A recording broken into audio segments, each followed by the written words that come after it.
सुप्रभात छात्र छात्राएं। आज का विषय है हिंदी।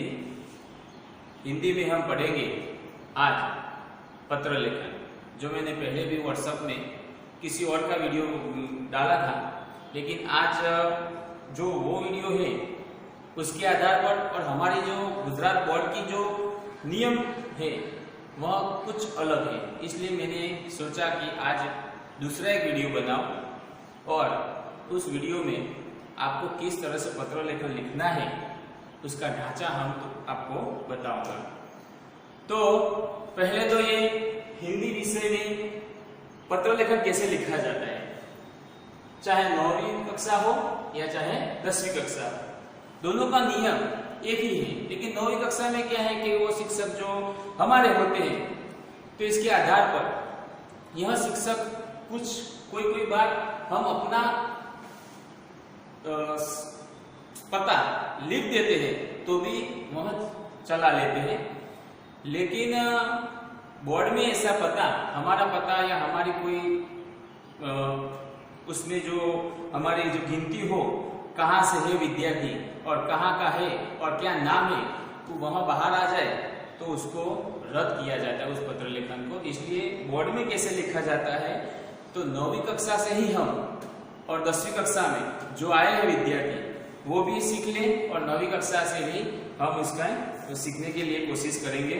तो पत्र लेखन दो तरह के होते हैं, एक औपचारिक और एक अनौपचारिक। गुजराती में कहे, गुजराती में भी इस तरह से ही लिखना है। तो गुजराती में આપણે કહીએ તો ગુજરાતીમાં એક સંબંધિત અને એક હિસાબી ખાતાઓના આધારે એ હિસાબી ખાતાઓમાં મોકલીએ આપણે, એ પત્ર લેખન જુદું હોય છે। પત્ર લેખન આમ આપણે આમ તौर ઉપર એટલે કે ટૂંકમાં વ્યવહારિક આપણે જે વાસ્તવિક વ્યવહારિક રીતે આપણે પત્ર લેખન લખીએ છીએ તો એક આવું પત્ર લેખન આવે છે, જો અમારી પાસે છે આ, બરોબર, આ કાર્ડ કહેવાય આને।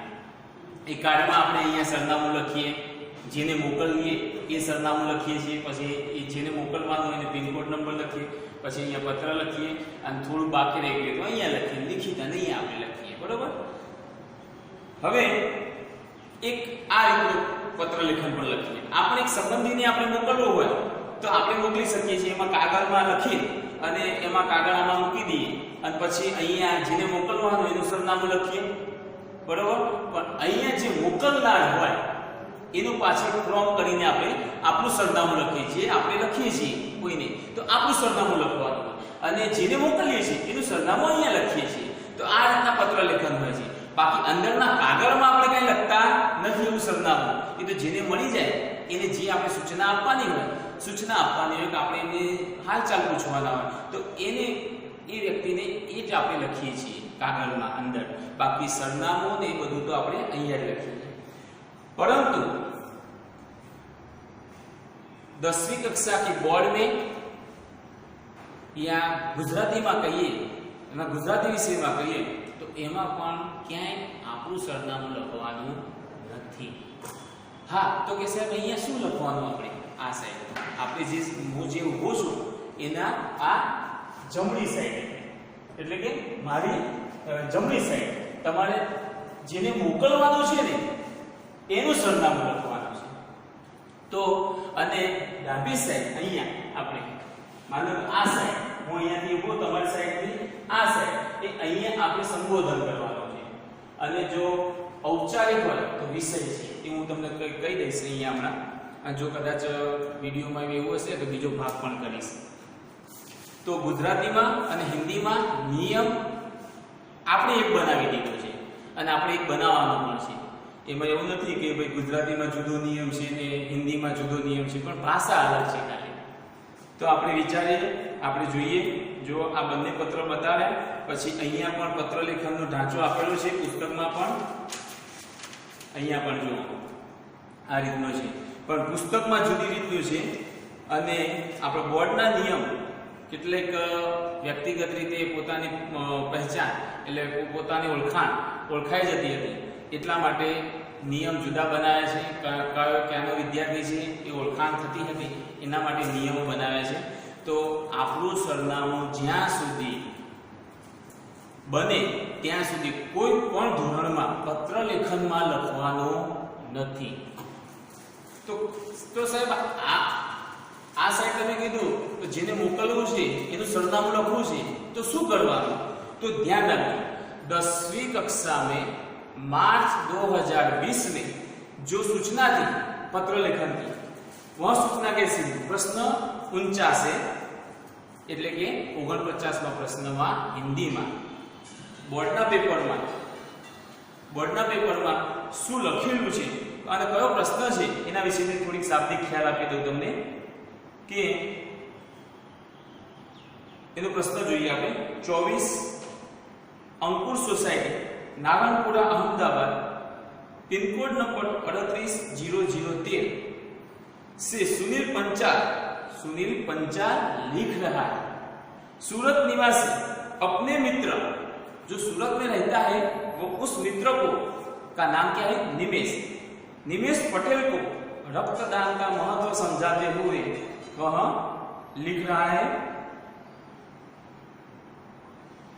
तो અહીંયા સરનામું અહીંયા આપણને આપેલું છે, બોર્ડના પેપરમાં પણ સરનામું આપ્યું છે. તો એ સરનામું આપણું એટલે કે આપણે શું બની જવાનું? આમાં સુનિલ પંચાલ બની જવાનું. જો લખ્યું હોય તો સરનામું લખ્યું હોય તો સુનિલ પંચાલનું જે સરનામું છે એ સરનામું તમારે અહીંયા બોર્ડના પેપરમાં લખવાનું છે આ સાઈડ. તો અહીંયા પહેલા જ આપણે બોર્ડનું જ પેપરનું આપણે ઉદાહરણ લઈએ. તો અહીંયા લખીએ તો કે 24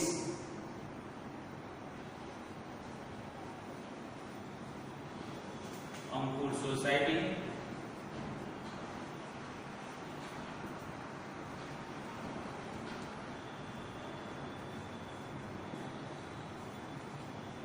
नारायणपुरा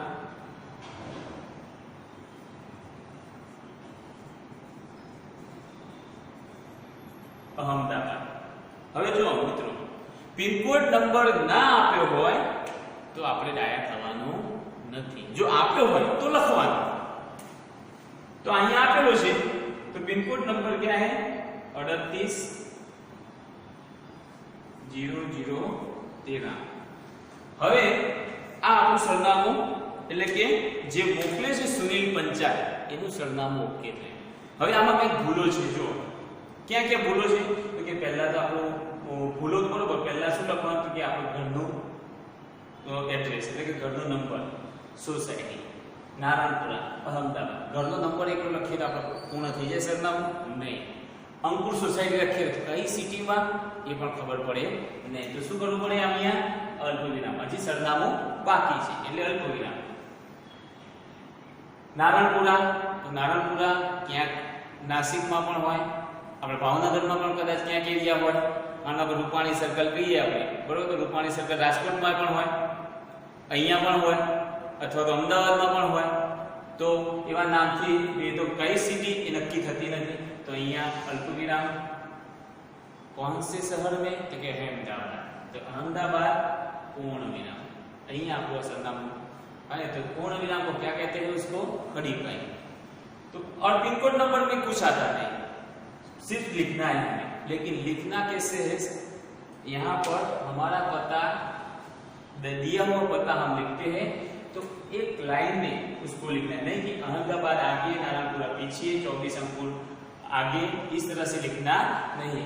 एक लाइन में उसको आना चाहिए. जिस तरह से हमने पता लिखा है उसका सर को सही तरह से पता चले. तो इस तरह से हमें पता लिखना है. फिर क्या है? निवासी अपने मित्र निमेश पटेल का कोने लखे छे? सूरत निमेश पटेल ने लखे छे. कोना माटे? तो के रक्तदानનું મહત્વ સમજાવે છે. વિષય છે રક્તદાનનું મહત્વ. વિષય છે આ પત્ર જે આપણે બોર્ડમાં પૂછાયો છે 10મામાં એ અનૌપચારિક છે. તો ખાસ ધ્યાન રાખજો, કોઈ ખાતાકીય પત્ર નથી. અનૌપચારિક એટલે કે સંબંધીને, મિત્રને, એને આપણે લખતા હોય તેવો પત્ર છે. તો અહીંયા આપણે હવે જોઈએ આ સાઈડ, આપણી ડાબી સાઈડ એટલે કે મારા ડાબા હાથની સાઈડમાં અહીંયા આપણે સંબોધન કોને કરવાનું છે? મિત્રને. તો અહીં એની એક્ઝેક્ટ આ લાઈન હોય એની એક્ઝેક્ટ નીચે प्रिय मित्र, क्या नाम है उसका? तो के निमेश पटेल मित्र है इसलिए पटेल नहीं लिखेंगे तो भी चलेगा, निमेश लिखेंगे तो भी चलेगा, अल्पविराम लेकिन लिखो तो अच्छा है निमेश पटेल। અહીંયા આપણું આ સરનામું પૂર્ણ થશે, નામની પાછળ પૂર્ણ વિરામ આવશે નહીં। તો પ્રિય મિત્ર નિમેશ પટેલ, પછી આપણે પત્ર લેખનમાં શું કરવાનું છે, અહીંયા સરનામું તમારું આવી ગયું, તમારું એટલે કે નિમેશ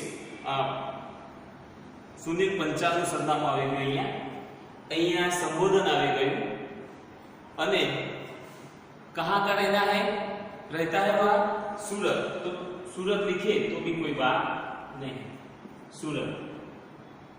અહીંયા પૂર્ણ વિરામ આવશે। પછી આપણે સંબોધન કરી નાખી, એના પછી છે મુદ્દો મેન, જે આપણે પત્ર લેખન લખવાનું છે તે, એમાં વિષય શું છે, रक्तदान का महत्व। लेकिन उसके पहले अनौपचारिक कुछ बातें होती है दोनों में, आपकी तबीयत कैसी है, आपके माता पिता की तबीयत कैसी है, तो उस तरह की बातें 2 लाइन में हमें लिखनी है, और फिर नीचे रक्तदान का महत्व लिखना है।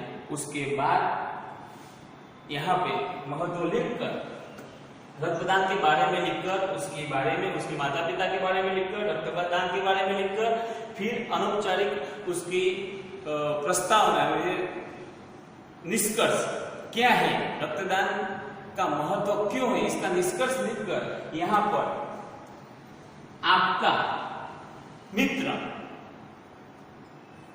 कई शब्दों ना मळे तो आपने लखी देवानुं आपका मित्र, क्या नाम है, उसका नाम क्या है, तो कि पंचाल, सुनील पंचाल, सुनील पंचाल। इस तरह से हमारा अनौपचारिक पत्र लेखन पूर्ण होता है। तो एक बार फिर से आप उसको निहालें और उसके बारे में आप ध्यान से, यह पत्र लेखन का वीडियो जो है वह ध्यान से हमें देखना है, बार बार देखना है। और ऐसे ही कोई पत्र मित्र के बारे में, ऐसा ही कोई पत्र वृक्षारोपण गुजराती में लखो, गुजराती में लखजो, हिंदी में लखो तो हिंदी में लखजो, वृक्षारोपण विषयનું પત્ર લેખન આપણે લખવાનું છે। કોઈ પણ મિત્રને લઈ લો, પણ એની અંદર તમે તમારું સરનામું લખી શકો છો, અત્યારે તમે લખો સ્વાધ્યાયમાં, પણ બોર્ડના પેપરમાં આપણું સરનામું, આપણું ક્યાંય પણ ચિહ્ન આવવું જોઈએ નહીં। ઓકે, તમારો દિવસ શુભ રહે। ઓકે, બસ ઓપન કરી દો।